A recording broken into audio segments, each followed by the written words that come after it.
Hi and welcome to today's episode of Inside the Journey. It's great to have your company, and it's also great to have the company of Rob Dwyer, member for Port Macquarie. Rob, welcome to the channel. Thank you, Matt. I'm really privileged and pleased to be invited on. It's just great to talk with you today and just to have some of your time. Rob, if you don't mind, obviously you're involved in politics as our member for Port Macquarie. Could you just give us a bit of a snapshot of what life looks like for you, just day to day? Yeah, it's a great question, Matt. And a lot of people, I'd love to do a podcast one day on just all the levels of government, because so many people I speak to now are just quite confused about what that is on a day-to-day basis and who looks after sort of what department.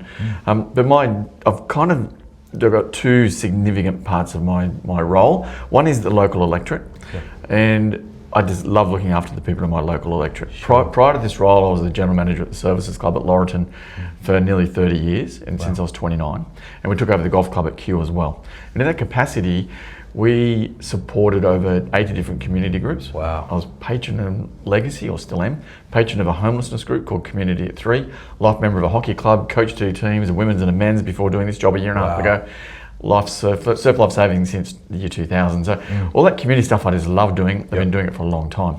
So when I'm in Port Macquarie, that's the focus, is getting out, reaching out to our constituents and saying, what's important to you?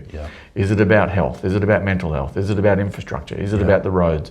I had a Business New South Wales meeting this morning that started at 7 o'clock, so I was up bright and early. Last night I finished at about 8:30 with Marine Rescue doing their AGM and their state awards, rewarding people for their role in keeping our people safe on the water.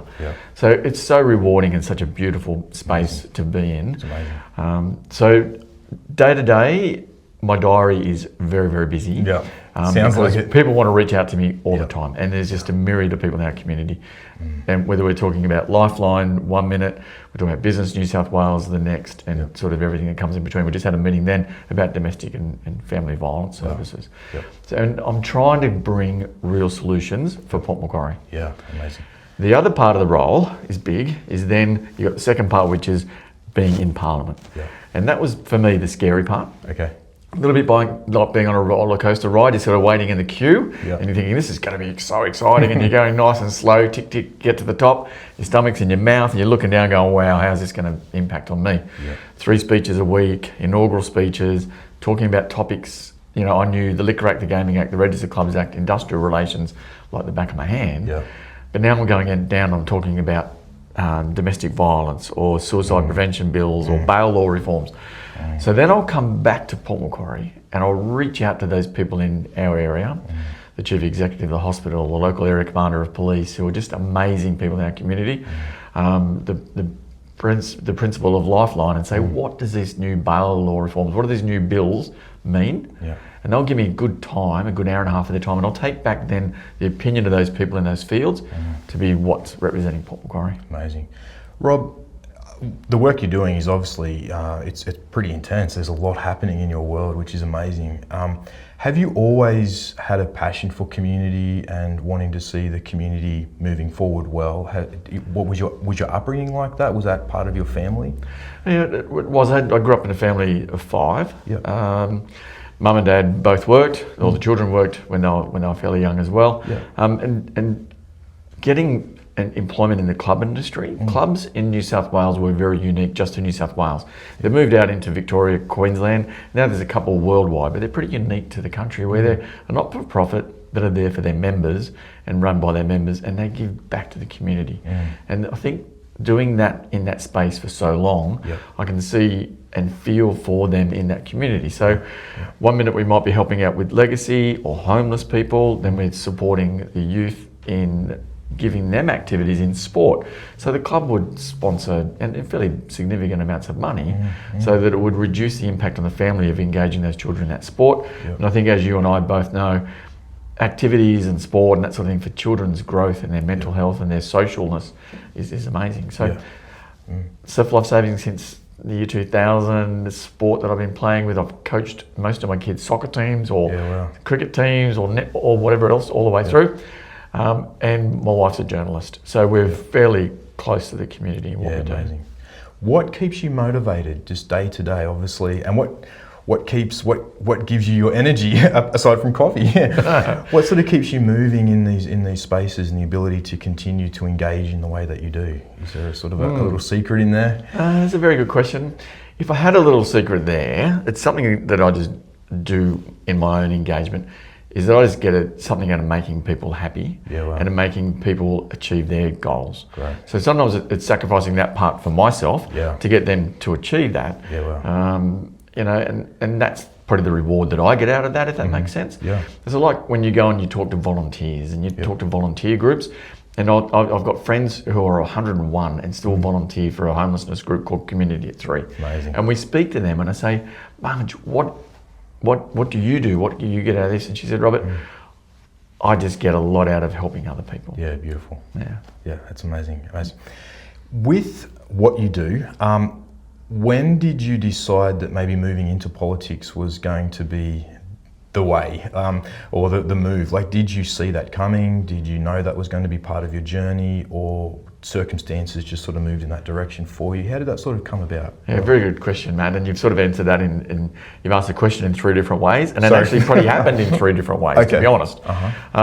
So for over 14 years, I handed out for Leslie William. I was a booth captain for her, and I saw what state politics does. Yeah. And I think state politics is the most exciting part of all of the politics. I think, for my own personal opinion, that isn't not anyone else's. Council looks after the rates, the roads, the rubbish, that sort of thing. Yeah.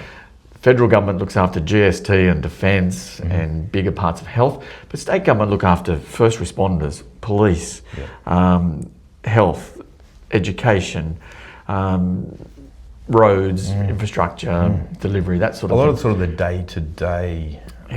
That we can deliver, and that just being able to deliver that is pretty exciting. Yep. As I said, for 14 years I helped Leslie out in that space, never thinking that I would be in politics. Honestly, I'd been working at the club for 34 years. Wow. And if you asked me 5 years ago, Robert, do you think you'd be a politician? I would have said absolutely not. So in that time, I believe that, and I know that Leslie was a champion in our community. And if you talk to anyone about Leslie Williams, our state MP before me, I don't think there's anyone who would say any different in anywhere in the electorate. She worked so hard to make this a better place for all of our constituents. So I just kept seeing her as that champion in that role, and we crossed paths all the time. So the club, as I said before, supported 80 different community groups, so she would be there in those community groups. When we're doing awards, I would invite her or she would invite me. I've picked up a couple of local community awards myself, and she's been there at those presentations, which is lovely. Congratulations on those. Thank you. But we're also big parts when we had as an emergency evacuation centre at the club in 2019 and 2021. We had over 425 people stay at the club for 5 nights. And during that process, we reached out to the state government for funding for lots of things to make us a better emergency evacuation centre. And that way we crossed paths with Leslie quite a lot as well. Approximately probably three and a half years ago, Leslie said, I'd love to come and have a cup of coffee with me, Rob. I said, I'd love to have a coffee with you, Leslie, anytime. And we got there and we said, what are we going to talk about? She said, I want to talk about my succession plan. Wow. Really? I said, who are you thinking? She said, you idiot. Wow. So from there on, she said, I want you to really have a think about this, Rob. It is a big role. It's a big part in our community. I think you'd be good at it. And I'm not saying nice things about me. That's what she said. Wow. Because my sort of work as an operator, a general manager of a business and engagement in our community, she thought I'd do a good role. So then for that 2 years, I followed her very, very close. And every now and then we catch up for a coffee. And she said, Rob, are you still thinking strongly about this? And I'm going, yeah. Can I ask, when that question first was asked of you by Leslie, were you shocked at all? Or no, honestly I was. Honestly I was. I wasn't, as I honestly, and that's another thing I get out of life, Matt, is honesty is always the best policy. I think I might have learnt that when I was about 2. Because I never got a good enough memory to be a liar. And I've always said that all the way through my work, all the way through talking to my staff and my board members and the community. Honesty is always the best policy. Great. And I did feel 100% that way. I'm going, wow, Leslie, you do such a big role in our community, and I feel it's a big step. And that's why she said, Rob, I want you to really have a serious think about it and come back to me. We'll continue to have conversations about it. Wow, very cool, very cool. Initially, when you stepped into the role, what was some of the harder things that you had to sort of wrestle with? Oh, that's a very good question too. There's probably so many. Okay. That when I first stepped into the role, it was a whole new world for me. Even though we talked about this and been planning on it a little bit, there were things like where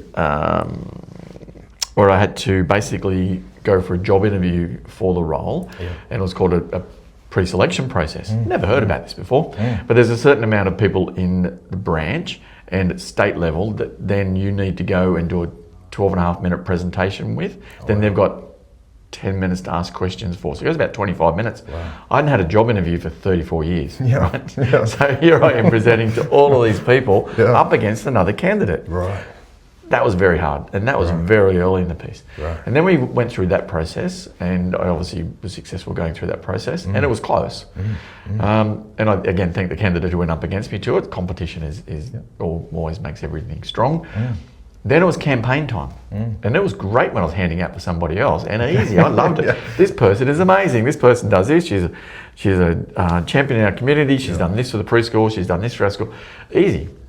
Then you do it for yourself. I was, oh my gosh. And pre-poll went for 2 weeks. Wow. And then the day of felt like it went for 100 hours in that day. Did it get easier when you were doing that? Like, did you get easier just sort of talking about yourself in that way? No, in fact, it probably got harder. Really? Wow. Because it was what they call a 3-party contest, because with the coalition don't normally go up against each other in an election campaign at a local level, unless the role becomes vacant. And in this case it did, and they wanted the seat as well. So every day they had stronger and stronger people that you're handing out kind of, it is like against. So you're standing right next to me saying this person's amazing, I'm standing here saying I'm amazing, vote for me, they're saying vote for that person, and they're bantering that along the way. That was hard, that was very hard. And then the media stuff. So sure, I thought I was okay. I've done a fair bit of media with the club. I've been there for 29 years. We've done wonderful community things. We've won lots of grand finals, done lots of renovations and big golf tournaments and that sort of stuff. I was terrible. I thought it was going to go okay, but I didn't. And then it was just boom, boom, boom, Prime, ABC, Channel 7.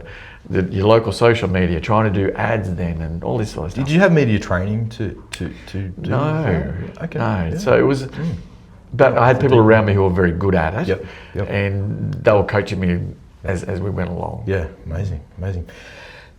As we just wind up, 3 things that you love about your work, and 3 things that maybe are a bit of a challenge in your work.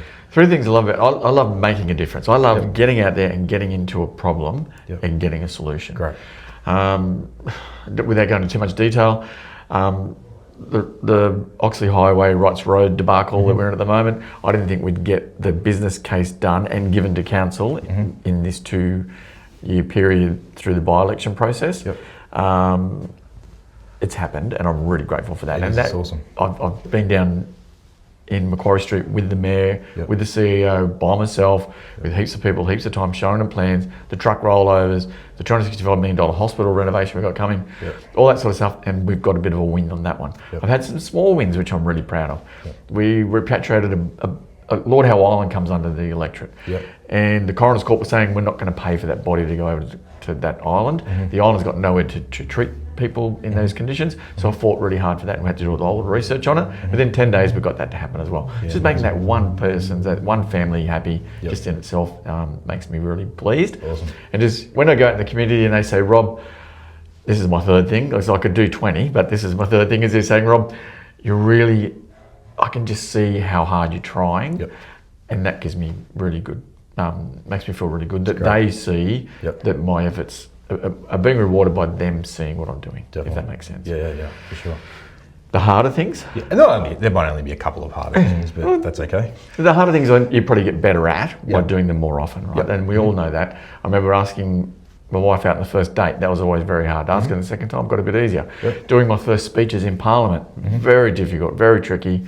In the oldest Parliament in Australia, leather seats everywhere, just amazing people, everyone looking at you, looking at every word coming out. Did you have to pinch yourself when you were in that environment, in that place? It's like, wow. It is, and I still do.